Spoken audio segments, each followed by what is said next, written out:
What demographic are you looking to acquire now? That's a good question. I think that's probably a showrunner question for Alex Kurtzman and Noga Landau, our co-showrunners. I was writing for people who love Trek, and then I was doing my best to write for people who I wanted to love Trek. Fascinating. You know, truly, I would love to sit in a room and just write Star Trek for Star Trek fans only. It is a new world. It's the streaming world. We have to bring in new viewers. Ignoring that is like, it's just not reality. So as much as I would love to write the Ben Sisko love letter that only speaks to people who already know the canon, like I was tasked with also working really hard to handhold and bring in brand new people, some of whom are very young. Had to bring in people who didn't normally watch Star Trek, or who thought Star Trek was too stuffy, or who thought it was too sciencey and too techy, while still honoring what all of us fans love about it. Here. What's this? It's the amount of latinum I'm willing to transfer into your private account to stop this show. Nerdrotic.com.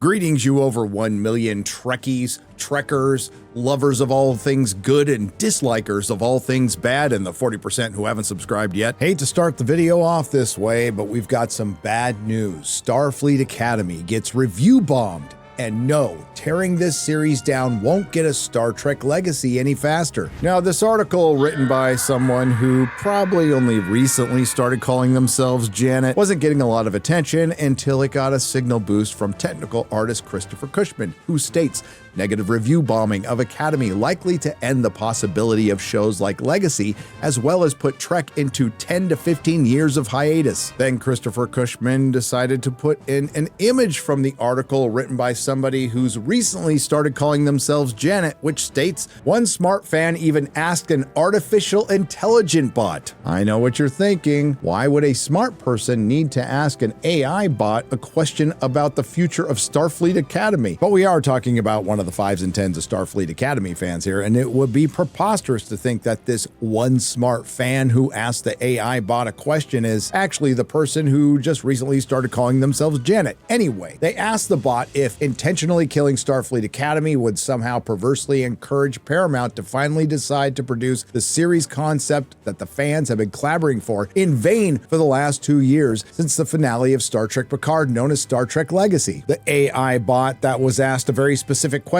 by somebody who just recently started calling themselves Janet responded with, bottom line, if fans actually succeeded in tanking Starfleet Academy, the most likely outcomes would be Legacy becomes less likely. Trek TV enters a cooling off period. Executives grow wary of the audience. The franchise loses momentum and budget. So what you're saying is, if fans keep review bombing Starfleet Academy, Paramount might cancel Kurtzman Trek? It is reasonable, sir. So you lovely members of the audience might be asking, where's the bad news? The obvious answer is they're still making and releasing it. After this current episode, there's still 3 more of Starfleet Academy Season 1, an entire new season of Strange New Worlds, followed by a 2nd season of Starfleet Academy. I believe we can always do better, but how am I going to try harder to bring Kurtzman Trek to a long overdue end? By continuing to do what I believe will do the most damage to Kurtzman Trek, simply describing what happens in each episode. Once more unto the breach. Previously on Star Feelings Academy. Federation propaganda. Feel-good colonizing bullshit. Brainwash poor kids into fighting the good fight for Big Brother Starfleet. Black Lives Matter, the NAACP. Federation propaganda. I've seen them pick a carcass clean, asshole and all, and I'm talking about a Klingon carcass.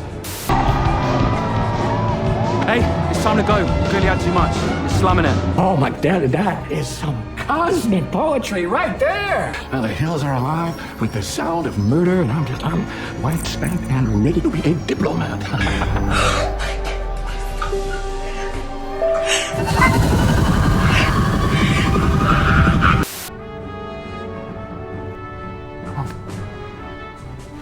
This is, I would say, arguably the gayest Star Trek. by a considerable margin. For the sake of your valuable time and sanity and my valuable time, and no, there isn't much sanity left after watching this, I am just going to describe to you the events in the order they occurred in this episode with little to no editorial, and this will be easy because basically nothing happens. 30 days after the tragic events on the derelict starship Suzuki, I'm sorry, Kawasaki, I'm sorry, Toyota, I'm sorry, Miyazaki, where Paul Giamatti and the furries hoodwinked the Federation and Holly Hunter, leading to the deaths of Johnny Spocksville and a white straight male, which admittedly is a rare thing in this universe. Everyone is sad for about 3 minutes. Oh no.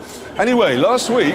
But after a tough 6 episodes of not being in school very much, swallowing comm badges, and assaulting Asians in a gay bar in San Francisco, the retardettes of Starfleet Academy have earned a 4-day spring break. Before she leaves, Holly Hunter informs Genesis that she's going to be recommended for the command program, which will fast-track her to captain because she's amazing. But she's worried this might not be because she's amazing, it might be nepotism because she's the daughter of an admiral.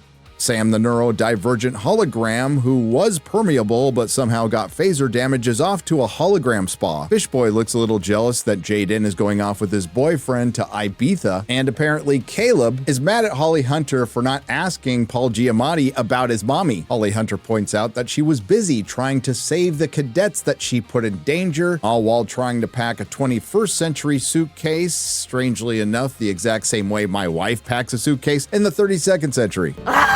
Following that, Darren Fishboy gets abducted through a singularity portal. Jaden, after witnessing the abduction, does what he does best and enters the portal, where we find out it's a Kahonian ritual for a prearranged wedding to a woman that was supposed to happen after Fishboy graduates. But because the woman, whose name is Kara's mom, got sick but then got better, it has to happen now, leaving Darren Fishboy conflicted because he'll have to leave Starfleet and Jaden, who Darren asks to be essentially his best man. And now Jaden is conflicted because while he obviously has a crush on Darren, he's worried his other gay boyfriend is off to Ibiza without him. But worst of all, he has to give a best man speech, and from previous episodes, we know that makes him nervous. Nobody cares.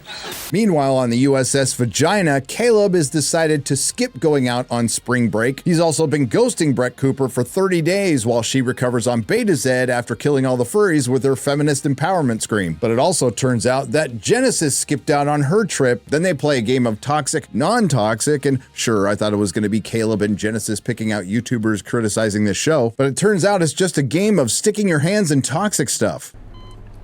But why? After that, they have to recapture a warp slug that they let out, and yes, I said warp slug, all while trying not to get caught by Tig Notaro, who is arguing with her lesbian girlfriend, Laura Thok, who's half Jem'Hadar and half Klingon, and I don't even know how that works. No, not the half Jem'Hadar, half Klingon thing, we've already talked about that. No, I'm talking about a Homo sapien being in a sexual relationship with a half Jem'Hadar, half Klingon. And I'll just file that one under don't ask questions you don't want to know the answer to. Then Darren discusses with Jaden, the pressure he is under because he feels a duty to his wife, a duty to his people, a duty to Starfleet. Then they start eyeing each other like they want to do the duty where the duty comes from. Shortly after that, Fishboy makes Jaden change from his Starfleet skirt into a Kahonian evening gown. No, you cannot. Keep it on. Yours. And I can't wait for the Mary Sue article. Klingons have always been coded gay, and a Klingon in an evening gown is actually a good thing. Fishboy then breaks up the gay tension by insulting Jaden, saying he bailed on his family, when in truth, Jaden was abandoned by his 2 fathers. That's racist.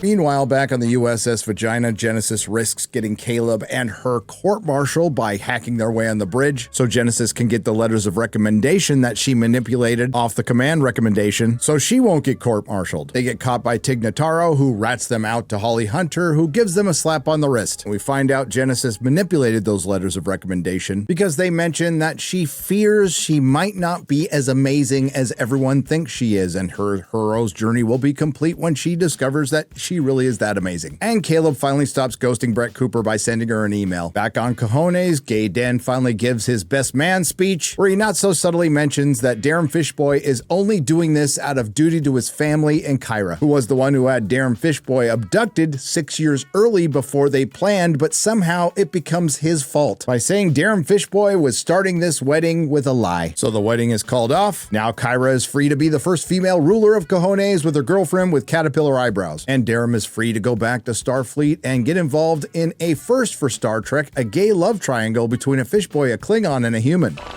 Oh, that's not right.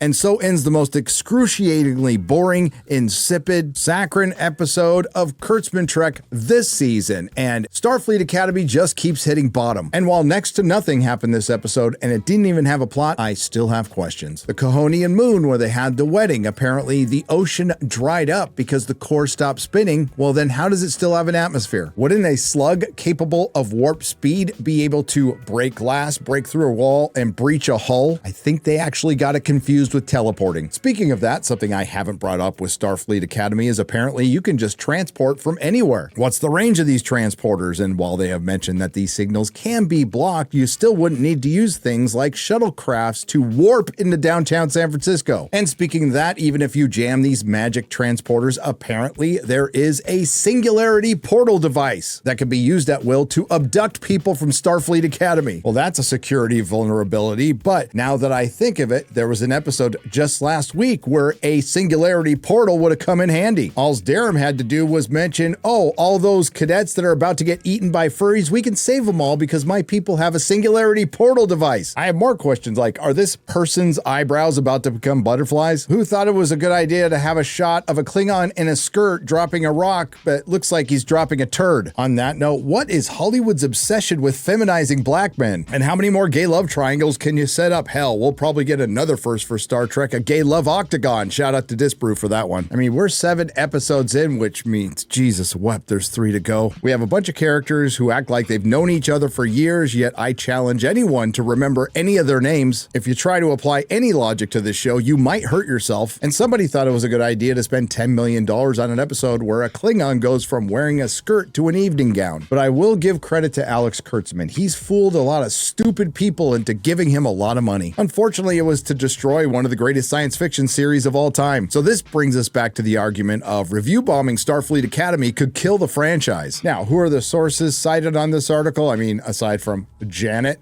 well, it's users on Reddit. Is Starfleet Academy perfect? Nope. Is it cheesy at times? Absolutely, noted one Reddit user. But if we keep complaining and tank its ratings, 1 star on IMDb talking about you. Sorry, I haven't gotten to mine yet, but I will right after this video. Just because it's not how we think Star Trek should be, the only outcome is that it gets canceled and we get nothing else. Don't give me hope. But it gets better. Some users commenting on this post noted that this kind of review bombing only has served to discourage many people from turning to the review aggregates as reliable sources. I'm still waiting to hear the problem. In all seriousness, review bombing is real and it goes both ways. There's a bunch of people who don't watch the thing and give it 1 star. There's also a bunch of people who don't watch the thing and give it 5 stars. There's also studios that hire third-party companies to create a bunch of false 5-star reviews. I mean, isn't it amazing that review bombing skipped a movie like Wakanda Forever, which it really shouldn't have because it was abysmal, and somehow it missed the Marvels? Or did it? Because review bombing goes both ways. Currently, Starfleet Academy has a 44% audience score, and because we haven't checked in a while, it's sitting at a 4.2 out of 10 on IMDb and a brutal 1.7 on Metacritic, which is far more accurate. You can take out the canon and lore destruction argument out of this completely, and what you're left with is the worst written TV show in the last decade, and it's not even questionable. And with all the money they've spent on this series, it didn't chart on the Nielsen ratings for the 2nd week in a row, and it looks like it never will. So in Christopher Crushman's follow-up to his own tweet, who just so happens to have me blocked on Twitter, he says this: if Trek fails, fans will have an equal share in that outcome. My past criticism has always been vocal about the destruction of TOS storylines. Academy is 1,000 years in the future and poses little to no risk to that continuity. If you hate it, don't watch it. Aside from the fact that this is an artist who works for Star Trek just trying to keep his job, so you're okay with them going 1,000 years in the future, destroying the Klingon Empire, destroying the Romulan Empire, destroying the Federation, because according to Paramount right now, all roads from original Trek lead to Starfleet Academy. The only way to save Star Trek is to cancel it right now, not after the next season of Strange New Worlds or even after season 2 of Starfleet Academy. Do it in the middle of one of the episodes, make it very public and very embarrassing, and that would show that Paramount means business. Put all of Kurtzman Trek into the Kelvin timeline, let it sit for a decade minimum, and pray that Hollywood could somehow rediscover masculinity, because every second of Kurtzman Trek released seals the franchise's fate. What most people don't realize, and why would they, because they're sane and they don't watch Kurtzman Trek, that aside from Picard season 3, it's always been this bad. So Hollywood, don't cry to me about AI when studios like Paramount, who are currently supposed to buy Warner Brothers, and for this sole reason they shouldn't be allowed to buy it, have paid Alex Kurtzman and his team of hacks millions to destroy one of the greatest American sci-fi franchises for almost 10 years. Some will say Star Trek was killed. Some will say Star Trek committed suicide. I will say Star Trek committed androcide. Nerdrotic.com. If you like what you heard, please like, share, and subscribe. If you didn't like what you heard, I thank you for listening this long. I will see you in the next video.